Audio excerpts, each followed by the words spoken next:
जोमेटो के आईपीओ में इन्वेस्ट करना चाहिए कि नहीं, आज की इस वीडियो में इसी के बारे में जानेंगे। तो जोमेटो के आईपीओ में इन्वेस्ट करना चाहिए कि नहीं, इसको दो नज़रिए से देखा जा सकता है, इसीलिए मैं दोनों तरीके से इसको समझाने की कोशिश करता हूँ। पहला है कि आपको जोमेटो की ग्रोथ स्टोरी पे बिलीव है और आप उसमें लॉन्ग टर्म इन्वेस्टर बनना चाहते हो, बिकॉज आपको लगता है जोमेटो फ्यूचर में जाके बहुत बड़ी कंपनी बन जाएगी।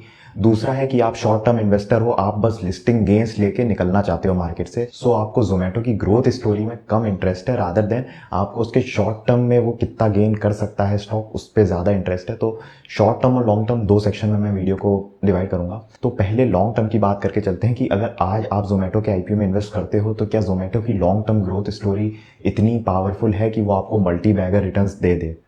लॉन्ग टर्म स्टोरी में मैं बहुत ज़्यादा इस वीडियो में नंबर्स नहीं बताने वाला, बस मैं आपको कुछ फैक्ट्स बताऊंगा और कुछ अपने ओपिनियन बताऊंगा कि मेरे को क्या लगता है। अगर आप शॉर्ट में जानना चाहते हैं कि मेरा क्या ओपिनियन है जोमेटो के लॉन्ग टर्म के बारे में, तो मैं बहुत ज़्यादा कॉन्फिडेंट नहीं हूँ, बिकॉज बहुत ही ज़्यादा अनसर्टेनिटी है जोमेटो के लॉन्ग टर्म फ्यूचर के लिए। अब क्यों मैं ऐसा कह रहा हूँ, तो इसको एक एक करके समझते हैं। सबसे पहले तो अगर किसी भी स्टॉक में आप लॉन्ग टर्म के लिए लगा रहे हो तो आप उसके फंडामेंटल्स देखोगे। फंडामेंटल्स में सबसे मेजर चंक होता है जो आप देखते हो उसके नंबर्स। तो अगर जोमेटो के अगर नंबर्स की केवल बात करें तो नंबर्स तो इस समय बिल्कुल भी अच्छे नहीं है। जो कंपनी अराउंड पिछले 3-4 सालों से लॉस रिपोर्ट कर रही है और बहुत ही हैवी लॉसेस रिपोर्ट कर रही है। सो अगर केवल नंबर के बेसिस पे देखें और कंपनी को जज करना हो तो नंबर्स के बेसिस पे तो जोमेटो में बिल्कुल इन्वेस्ट करने वाला नहीं है। दूसरा व्यू हो सकता है लॉन्ग टर्म इन्वेस्टिंग करने का कि उसमें ग्रोथ पोटेंशियल कितना है, कि हाँ ठीक है नंबर्स आज पॉजिटिव नहीं है बट क्या फ्यूचर में पॉजिटिव हो सकते हैं। तो दूसरा ये एंगल है। तो चलिए देखते हैं कि जोमेटो की ग्रोथ स्टोरी में कितना ज्यादा पोटेंशियल है। सो इस ग्रोथ स्टोरी को भी मैं दो सेक्शन में डिवाइड करूंगा कि प्रेजेंट जोमेटो की क्या सिचुएशन है, किस बिजनेस में है, और फ्यूचर में जोमेटो क्या क्या करने की सोच रहा है। सो अगर प्रेजेंट की बात करके चलें तो अभी जो जोमेटो का मेजर बिजनेस है जिससे जोमेटो को सबसे ज्यादा रेवेन्यू होती है वो होती है कमीशन से। तो जो भी लोग फूड ऑर्डर करते हैं जोमेटो की ऐप के थ्रू, उसमें जो भी रेस्टोरेंट्स लिस्टेड रहते हैं उसका कुछ परसेंटेज ऑफ कमीशन जोमेटो को जाता है। वो अराउंड 25 to 28% है। कुछ जगह ज्यादा भी होता है, कुछ जगह थोड़ा बहुत कम भी होता है, बट एनीवेयर अराउंड 25 to 28% तक का कमीशन जोमेटो चार्ज करता है। अब इतना कमीशन चार्ज करने के बावजूद भी जोमेटो अभी तक प्रॉफिटेबल नहीं बन पाया है, केवल कमीशन बिजनेस की अगर बात करके चले। और ये जोमेटो अराउंड 4-5 साल से फूड डिलीवरी भी कर रहा है, तो ऐसा नहीं कि इसने अभी अभी शुरू किया है। तो 4-5 साल से ये ट्राई कर 4-5 साल ऑलरेडी हो चुके हैं, जो कि गुड इनफ टाइम है किसी भी चीज़ को प्रॉफिटेबल ग्रो होने में। तो अगर कमीशन से केवल प्रॉफिटेबिलिटी जनरेट होनी होती जोमेटो को, तो मेरे को लगता है कि इतना टाइम इनफ था और अब कुछ तो प्रॉफिटेबिलिटी के साइन दिखते जोमेटो के लिए। बट एज ऑफ नाउ मेरे को नहीं लगता कि जोमेटो का जो कमीशन बेस्ड बिजनेस है वो ज़्यादा प्रॉफिटेबल होने वाला है। और उसका एक सबसे बड़ा कारण है उसका कॉम्पिटिटर स्विगी। अब स्विगी और जोमेटो एक दूसरे के कॉम्पिटिटर हैं। अब दोनों को मार्केट में सर्वाइव करने के लिए, एक दूसरे से आगे निकलने के लिए हमेशा कुछ ना कुछ हैवी डिस्काउंट्स देने पड़ते हैं ताकि कस्टमर्स उनकी ऐप पे रिटेन रहें और दूसरी ऐप पे स्विच ना करें। अब क्योंकि इंडिया बहुत ज़्यादा प्राइस सेंसिटिव मार्केट है तो उसको जिस भी ऐप में सामान सस्ता मिलता है वो उसी ऐप से ऑर्डर करता है। इसीलिए इन लोग को कॉन्टिन्यूसली ये पिछले 3-4 सालों से लगातार हैवी डिस्काउंट देते जा रहे हैं। हालांकि अब डिस्काउंट देना थोड़ा सा कम हो गया है और हम डिलीवरी चार्जेस वगैरह भी चार्ज करने लगे हैं, बट उसके बावजूद जोमेटो और स्विगी को बहुत ही ज़्यादा कॉम्पिटिटिव प्राइसिंग रखनी पड़ती है, जिस वजह से वो लोग प्रॉफिटेबल नहीं हो पा रहे। तो कमीशन बेस्ड बिजनेस में अगर मेरे को लगता है जोमेटो को प्रॉफिटेबल होना है तो किसी एक को तो खत्म होना पड़ेगा। तो जोमेटो स्विगी को एक्वायर कर ले या फिर स्विगी फ्यूचर में जोमेटो को एक्वायर कर ले, तो शायद ऐसा हो सकता है कि कमीशन बेस्ड बिजनेस में जोमेटो प्रॉफिटेबल हो। दूसरा एक और कारण है कि क्यों जोमेटो कमीशन बेस्ड बिजनेस पे ज्यादा प्रॉफिट नहीं कमा सकता। उसका एक रीजन है कि वो जो अमाउंट ऑफ कमीशन चार्ज करता है, तो 25% कमीशन चार्ज बहुत ज्यादा होता है किसी भी एक रेस्टोरेंट के लिए। तो मान लीजिए किसी भी एक रेस्टोरेंट की डिश 100 रुपए की है तो जोमेटो पे बेचने के लिए उसको 25% का तो कमीशन देना पड़ जाएगा, मतलब 25 रुपए तो उसको केवल जोमेटो को देने पड़ेंगे अपनी डिश को डिलीवर करने के लिए। हालांकि अब क्योंकि जोमेटो डिलीवरी कर रहा है और उनके यहाँ लोग डाइन इन नहीं कर रहे हैं तो उससे बहुत ज़्यादा फायदा हो रहा है रेस्टोरेंट्स को, उसमें भी उनकी कॉस्ट कटिंग होती है। बट इन सब के बावजूद जो कमीशन है वो बहुत ही ज़्यादा हाई है और इसमें रेस्टोरेंट्स को बहुत ही ज़्यादा नुकसान भी होता है और कई रेस्टोरेंट तो अपनी डिश थोड़ा प्राइस ऊपर करके ही दिखाते हैं। और सेकंड चीज क्यों ये कमीशन बिजनेस प्रॉफिटेबल नहीं होता वो है डिलीवरी। अब डिलीवरी में जो सबसे बड़ा रोड ब्लॉक है, क्यों डिलीवरी की वजह से ये कमीशन बेस्ड बिजनेस प्रॉफिटेबल नहीं होता है, वो है ह्यूमन फैक्टर और पेट्रोल के प्राइसेस। अब मैक्सिमम जितने भी लोग जोमेटो में डिलीवरी करते हैं सब कोई ना कोई व्हीकल यूज करते हैं, जनरली सब पेट्रोल से रन करते हैं क्योंकि अभी इलेक्ट्रिक व्हीकल का इंफ्रास्ट्रक्चर इतना तगड़ा बना नहीं है अपने इंडिया में। और पेट्रोल के प्राइसेस हम सभी को पता है आजकल मेजर सिटीज़ में, मैक्सिमम सिटीज़ में 100 के ऊपर जाते जा रहे हैं और ये और भी बढ़ेंगे इन द फ्यूचर। तो एक तो उनको वो कॉस्ट निकालनी रहती है, प्लस सेकंड थिंग जो ह्यूमन फैक्टर इन्वॉल्व है, आप उनको बहुत ही ज़्यादा अंडर पे नहीं कर सकते। अगर एक बंदा 4 किलोमीटर भी डिलीवरी कर रहा है और उसमें उसको केवल 5 या 6 रुपये या 10 रुपये मिल रहे हैं तो वो बंदा डिलीवरी नहीं करेगा, वो कोई और ऑल्टरनेटिव ढूंढेगा।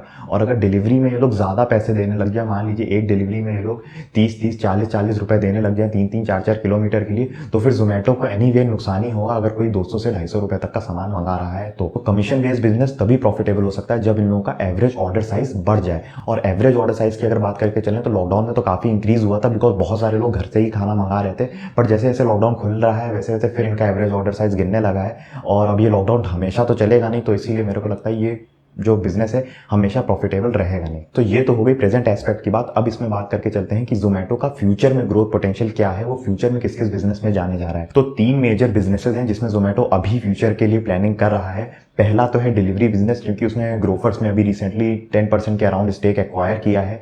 अब ग्रोफर्स में स्टेक एक्वायर करने का मतलब ये है कि वो ग्रोसरीज डिलीवरी में भी घुसना चाहता है और इन फ्यूचर शायद हर तरह की छोटे बड़े सामान की, जैसे डंजो ऐप में डिलीवरी का सिस्टम है, उस तरह की डिलीवरी में शायद घुसना चाहे। तो एक तो हो गया डिलीवरी बिजनेस। सेकंड है क्लाउड किचन। अब जोमेटो किचन्स नाम से उसने एक इनिशिएटिव शुरू किया है जिसमें वो खुद के क्लाउड किचन्स बना रहा है और उससे वो डिलीवरी करवा रहा है। और तीसरा है जोमेटो हाइपर प्योर। अब जोमेटो हाइपर प्योर क्या है, बेसिकली अगर जोमेटो अपने क्लाउड किचन खोलेगा तो उसके रॉ मटेरियल्स भी जोमेटो खुद प्रोक्योर करेगा, मतलब खुद वो बनाएगा रॉ मटेरियल्स और सप्लाई करेगा अपनी चेन्स को, प्लस अपने रेस्टोरेंट्स पार्टनर्स को भी, जो भी उसके साथ पार्टनर करेगा तो उनको फ्रेश रॉ मटेरियल प्रोवाइड कराने की भी जिम्मेदारी जोमेटो लेगा। तो तीसरा बिजनेस जोमेटो हाइपर प्योर हो गया। और चौथा बिजनेस कमीशंस का तो अभी चल ही रहा है जोमेटो का, जो कि अभी प्रॉफिटेबल नहीं है। तो अब बात करके चलते हैं डिलीवरी बिजनेस की। तो जोमेटो ने रिसेंटली अभी ग्रोफर्स में अराउंड 10% का स्टेक एक्वायर किया है, तो वो मतलब ग्रोसरीज डिलीवरी में भी घुस रहा है। अब डिलीवरी बिजनेस इन फ्यूचर अगर कोई 1-2 प्लेयर बड़े निकल के आते हैं तो उन प्लेयर्स के लिए बहुत ज़्यादा प्रॉफिटेबल रहेगा, फ्यूचर में हो सकता है। बट एज ऑफ नाउ इस बिजनेस में बहुत ही ज़्यादा कॉम्पिटिशन है। तो ग्रोफर्स तो जैसे मैंने बताया है ही, प्लस बिग बास्केट है, फ्लिपकार्ट है, अमेजॉन है और रिलायंस रिटेल भी इस लाइन में है। तो डिलीवरी बिजनेस में किसी को भी प्रॉफिटेबल निकलना है, इसका मतलब कंपटीशन होना चाहिए कम। और कंपटीशन कम होने के लिए और अपने आप को कॉम्पिटिटिव बनाए रखने के लिए बहुत ही ज़्यादा कैश बर्निंग की अभी इनिशियल स्टेज में ज़रूरत है। और क्योंकि जोमेटो लॉस में वर्क कर रहा है और अमेजॉन और रिलायंस जैसी company already profit making companies हैं, तो उनको कैश बर्न करने में उतनी प्रॉब्लम नहीं होगी जितनी जोमेटो को होगी, और वो लंबे टाइम तक कैश बर्न कर सकती हैं क्योंकि उनकी खुद की प्रॉफिटेबिलिटी से वो कैश आ रहा है, जबकि जोमेटो को बाहर से वो पैसा रेस करना पड़ेगा। तो डिलीवरी बिजनेस में जोमेटो का फ्यूचर बहुत ही ज़्यादा अनसर्टेन है, बिकॉज कंपटीशन इतना ज़्यादा है और जोमेटो प्रॉफिट अभी तो कमा नहीं रही है। दूसरी बिजनेस की बात करके चलते हैं, वो है क्लाउड किचन। अब जोमेटो ने एक इनिशिएटिव शुरू किया है जोमेटो किचन्स के नाम से, जिसपे वो खुद के क्लाउड किचन्स बनाएगा और उसमें कई सारे ब्रांड्स को भी अकोमोडेट करेगा और अपना खुद का भी वो क्लाउड किचन ब्रांड खोल के और डायरेक्ट फूड सेलिंग करेगा। और इसमें जोमेटो को बहुत बड़ा एडवांटेज एक ये है क्योंकि जोमेटो के पास डेटा है, उसको पता है किस एरिया में कौन सा फूड सबसे ज़्यादा बिकता है, तो वो area wise food wise cloud kitchen अपने क्लाउड किचन किसी पर्टिकुलर लोकेशन में खोल सकता है, जो बहुत ही ज़्यादा प्रॉफिटेबल साबित हो सकता है जोमेटो के लिए। अब इस बिज़नेस की जो प्रॉब्लम मेरे को लगती है वो है कि प्रॉफिटेबिलिटी तो होगी, लेकिन इस बिज़नेस से जोमेटो बहुत बड़ा बन जाएगा ऐसा मेरे को थोड़ा अनलाइकली लगता है। बिकॉज क्लाउड किचन बिजनेस में जोमेटो पहला तो है नहीं जिसने क्लाउड किचन इंडिया में शुरू किए हैं। In fact rebel foods already India में क्लाउड किचन स्पेस में अपने पैर जमा चुका है, और जितने भी बड़े बड़े ब्रांड है, फॉर एग्जांपल डोमिनोज हो गया, KFC, मैकडॉनल्ड्स, इस तरह के भी जो ब्रांड्स हैं वो भी धीरे धीरे क्लाउड किचन के मॉडल पे शिफ्ट हो रहे हैं। कंप्लीटली शिफ्ट नहीं हो रहे हैं, लेकिन उन्होंने भी क्लाउड किचन का इनिशिएटिव शुरू कर दिया है कई शहरों में। केवल डिलीवरी और टेक अवे ही है उनके आउटलेट्स पे भी। तो ये जो जोमेटो किचन का मॉडल है नो डाउट प्रॉफिटेबल हो सकता है in the near future, but ये क्या बहुत ज़्यादा कैश बना के देगा, ऐसा मेरे को अनलाइकली इसीलिए लगता है क्योंकि बहुत सारे प्लेयर्स ऑलरेडी हैं क्लाउड किचन स्पेस में। तो जोमेटो भी एक वन ऑफ द प्लेयर होगा, तो प्रॉफिट ज़रूर जनरेट करके देगा, बट एक बहुत बड़े लेवल का, जिस लेवल की जोमेटो कंपनी है उस लेवल का प्रॉफिट अर्न करके दे, उसमें मेरे को बहुत ज़्यादा कॉन्फिडेंस नहीं है। फॉर एग्जाम्पल आप डोमिनोज को लेकर चलो या फिर मैकडॉनल्ड्स को लेकर चलो, तो क्या आपको लगता है मैकडॉनल्ड्स या डोमिनोज की अभी ग्रोथ स्टोरी बहुत ही ज़्यादा बाकी है? ऐसा नहीं है, बिकॉज ये सब ऑलरेडी मैच्योर हो चुके हैं, अपने अपने मार्केट ऑलरेडी एग्जॉस्ट कर चुके हैं। और क्लाउड किचन भी कुछ ऐसा ही स्पेस है। Rebel foods already cloud kitchen में बहुत ही ज़्यादा अच्छे से जमा हुआ है इंडिया में, उसके बहुत सारे सक्सेसफुल ब्रांड्स ऑलरेडी हैं। जोमेटो भी वन ऑफ द प्लेयर्स हो जाएगा क्लाउड किचन में, और इवन अब तो स्विगी भी क्लाउड किचन बिजनेस में घुस रहा है। तो ये सब बिजनेस जितने भी हैं ये सब एग्जिस्ट करेंगे, प्रॉफिट जरूर जनरेट करेंगे, बट बहुत हाई लेवल पे प्रॉफिट नहीं जनरेट करेंगे जो जोमेटो जैसी कंपनी को जस्टिफाई कर ले। सो सबसे बड़ी प्रॉब्लम मेरे को क्लाउड किचन्स में यही लगती है कि फ्यूचर की ग्रोथ होगी जरूर, लेकिन बहुत ही बड़ी ग्रोथ आएगी ऐसा मेरे को नहीं लगता। अब आपका सबसे बड़ा क्वेश्चन ये होगा कि जोमेटो हाइपर प्योर नाम से जो जोमेटो का इनिशिएटिव लॉन्च है उसमें वो खुद रॉ मटेरियल्स प्रोक्योर करके और रेस्टोरेंट्स को सप्लाई करेगा, प्लस वो अपने क्लाउड किचन्स में भी उन रॉ मटेरियल्स को यूज करेगा, तो उससे उसकी कॉस्ट काफी ज्यादा कम हो जाएगी और वो बाकी कॉम्पिटिशन से आगे निकल जाएगा। हाँ, ये चीज भी ट्रू है, बट अभी भी इसको भी सक्सेसफुल होने में, बट ऐसा नहीं है 2-3 साल में ये चीज भी सक्सेसफुल हो जाएगी। और क्योंकि जो हाइपर प्योर का बिजनेस मॉडल है उसमें भी जोमेटो को पूरी चीजें समझनी पड़ेंगी, अपना पूरा इंफ्रास्ट्रक्चर सेटअप करना पड़ेगा। तो उस बिजनेस में भी ऐसा नहीं कि रेस्टोरेंट्स जो थे वो अभी तक कहीं से प्रोक्योर नहीं कर रहे थे, तो वो अपने सप्लायर को छोड़ के जोमेटो हाइपर प्योर से जुड़ेंगे। उसके लिए जोमेटो को बहुत सारा कैश बर्न करना पड़ेगा उनकी मार्केट छीनने के लिए, उनकी मार्केट एक्वायर करने के लिए, जो कि ऑलरेडी एग्जिस्टेंस प्लेयर है इस रॉ मटेरियल डिलीवरी बिजनेस में। तो उनको भी जोमेटो को काफी ज्यादा कैश बर्न करके एक्वायर करना पड़ेगा। अब फिर अगेन वही पॉइंट आ जाता है, क्योंकि प्रॉफिटेबल कंपनी नहीं है जोमेटो, उसको और ज्यादा कैश बर्न करना पड़ेगा मार्केट से लेके। अब इन सब बिजनेसेस को कंबाइन करके चलें तो अगर एक विजन देखें जोमेटो का तो बहुत ही तगड़ा है कि जोमेटो एक कंप्लीट किंग बनना चाहता है फूड बिजनेस में। और अगर वो किसी दिन सक्सेसफुल हो गया इस चीज में तो नो डाउट जोमेटो में इन्वेस्ट करना बहुत ही ज्यादा वर्थ इट है। बट क्या वो किंग बन पाएगा कि नहीं, ये मेरे को बहुत ही ज्यादा डाउटफुल और ये बहुत ही ज्यादा अनसर्टेन लग रहा है। और उसका सबसे बड़ा रीजन यही है कि जोमेटो अभी तक प्रॉफिटेबल नहीं है, उसकी ग्रोथ ऑर्गेनिक नहीं है। फॉर एग्जांपल डी मार्ट की बात करके चले तो डी मार्ट ने जैसे ग्रो किया था उसकी पूरी ग्रोथ स्टोरी ऑर्गेनिक थी। उसने पहले अपने फर्स्ट आउटलेट्स को प्रॉफिट बनाया, उसके बाद ही नेक्स्ट आउटलेट पे वो जंप किया, उसको प्रॉफिटेबल बनाया, फिर वो नेक्स्ट आउटलेट पे जंप किया, ताकि कल को कोई दिक्कत भी आती है बिजनेस में तो कंपनी के पास ऑलरेडी प्रॉफिट मेकिंग आउटलेट्स हैं। बट जोमेटो के पास ऐसा कुछ नहीं है। इस समय जोमेटो के पास किसी भी तरह की ऑर्गेनिक ग्रोथ है ही नहीं। वो जो भी बिजनेस में जा रहा है वो मार्केट से पैसा उठा रहा है। अभी इस आईपीओ में भी वो मार्केट से पैसा उठा रहा है अदर बिजनेस में जाने के लिए।